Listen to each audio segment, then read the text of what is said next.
नमस्कार शिक्षक साथियों। इको क्लब गठन जो हमारे स्कूलों में होना है 2025-26 के लिए, आज हम उसके बारे में जानकारी लेंगे। इको क्लब फंड भी आ रहा है स्कूलों में, इसलिए इको क्लब का गठन करना हर विद्यालय के लिए अनिवार्य है।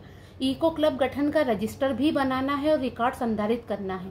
इको क्लब के लिए आप जो भी गतिविधियां संचालित कर रहे हैं उसके लिए एक रजिस्टर बनेगा जिसमें उस गतिविधियों के संचालन संबंधित सभी एक्टिविटी लिखाई गई है। सबसे पहले इको क्लब का गठन होगा, तो अपने विद्यालय में इको क्लब के गठन के लिए आप फ्रंट कवर बना लीजिए। इको क्लब मिशन 2025-26 लिख लीजिए, स्कूल का नाम लिख लीजिए और आप अपने हिसाब से, अपने विवेक से कोई भी पोस्टर इको क्लब से संबंधित बना सकते हैं जो आपको सुविधाजनक रहे।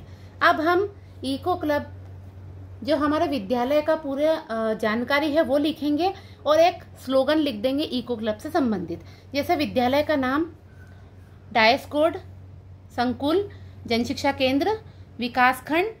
फिर उसके बाद हम eco club life for mission life परिचय लिखेंगे कि इको क्लब है क्या, उसका परिचय। फिर इको क्लब के उद्देश्य, eco club for mission life का गठन, इको क्लब सदस्यों की भूमिका, eco club for mission life का अनुश्रवण और इको क्लब गतिविधियों का क्रियान्वयन एवं इसके रक्षा उपाय। इधर हम इको क्लब का मोनो रजिस्टर में बना लेंगे। आप अपनी सुविधा के हिसाब से जैसे चाहे वैसे मोनो बना सकते हैं। अब हमें इको क्लब क्या है इसका परिचय लिखना है। आप अपनी सरल भाषा में भी इसे लिख सकते हैं, जैसे यह एक ऐसा मंच है जिसके माध्यम से छात्र, माता पिता, आसपास के समुदायों को प्रभावित किया जा सके, पर्यावरण के प्रति संवेदनशीलता को बढ़ावा देने के लिए प्रेरित कर सकते हैं। यहाँ हम इको क्लब का परिचय देंगे। फिर हम इको क्लब के उद्देश्य लिखेंगे।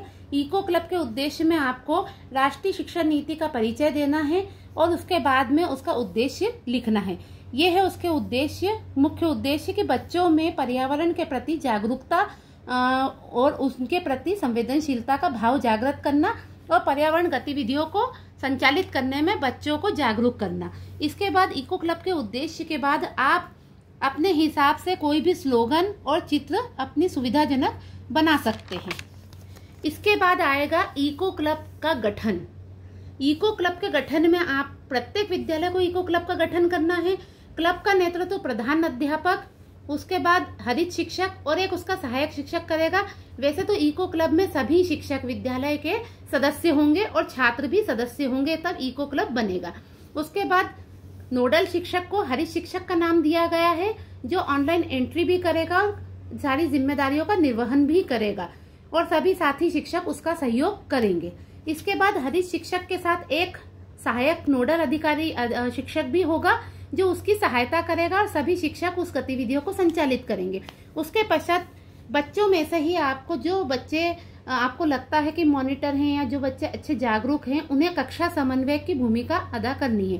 कक्षा समन्वयक हर कक्षा से एक बच्चे को लेना है। कक्षा समन्वयक अपने बच्चों को उस क्लब की गतिविधियों में, जब आप गतिविधि संचालित करेंगे माहवार, तो उन गतिविधियों में वह सम्मिलित करने की जिम्मेदारी कक्षा समन्वयक की होगी। कक्षा समन्वयक के बाद एक छात्र कैप्टन होगा जो कक्षा समन्वयक को सुपरवाइज करेगा, उनका निरीक्षण करेगा कि सारे बच्चे इसमें भाग ले रहे हैं कि नहीं, सहभागिता कर रहे हैं कि नहीं। उसको छात्र कैप्टन का नाम दिया गया है। इस प्रकार हमारे इको क्लब का गठन होगा। प्रधान अध्यापक इनकी देखरेख में ये सारी गतिविधियां संचालित होगी। उसके पश्चात इको क्लब के सदस्यों की भूमिका क्या होगी? सबसे पहले प्रधान अध्यापक की भूमिका रहेगी। सारी गतिविधियों का संचालन के लिए उत्तरदायित्व प्रधान अध्यापक रहेंगे और उन्हीं की देखरेख में गतिविधियां संचालित की जाएगी। वह एक नोडल शिक्षक, हरित शिक्षक को नॉमिनेट भी करेंगे और उसके बाद एक सहायक शिक्षक जो उनकी सहायता करेंगे उनको भी नॉमिनेट करेंगे। उसके बाद जो भी माहवार वार्षिक कैलेंडर की गतिविधियां हैं वह उनका उत्तरदायित्व प्रधान अध्यापक का रहेगा। इसके बाद शिक्षक की भूमिका, वैसे तो सभी शिक्षक इस इको क्लब के सदस्य रहेंगे, परंतु जो हरित शिक्षक है और जो सहायक नोडल अधिकारी है उनका जिम्मेदारी थोड़ी सी ज्यादा रहेगी, अधिक रहेगी। वह क्लब कार्यक्रम को ऑर्गेनाइज करेंगे, प्लानिंग करेंगे, कार्य योजना बनाएंगे और प्रधान अध्यापक उन्हें उस कार्य योजना को सुपरवाइज भी करेंगे। इसके बाद नोडल शिक्षक और सहायक नोडल शिक्षक क्लब से संबंधित गतिविधियों के संचालन हेतु बच्चों को सुरक्षित वातावरण प्रदान करेंगे। सभी कक्षाओं के बच्चे गतिविधियों में भाग ले, यह भी वह ध्यान रखेंगे और सारी बैठकें आवश्यक संसाधन, आवश्यक सामग्री वह प्रधानाध्यापक की देखरेख में संचालित करेंगे। इसके बाद आता है छात्र कैप्टन की भूमिका। कक्षा समन्वयक के ऊपर हमने जो छात्र कैप्टन बनाया, जो सभी बच्चों के कक्षा समन्वयक को सुपरवाइज करेंगे, वह नोडल शिक्षक, सहायक नोडल शिक्षक मतलब हरीश शिक्षक और सहायक नोडल शिक्षक को सहयोग करेंगे सारी गतिविधियों को संचालित करने में और कार्य योजना को क्रियान्वित करने में।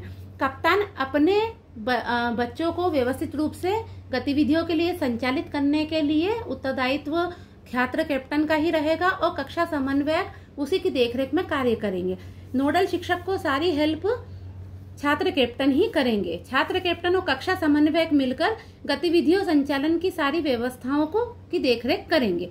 उसके पश्चात इको क्लब मिशन लाइफ के अंतर्गत गतिविधियों का क्रियान्वयन और रक्षा उपाय।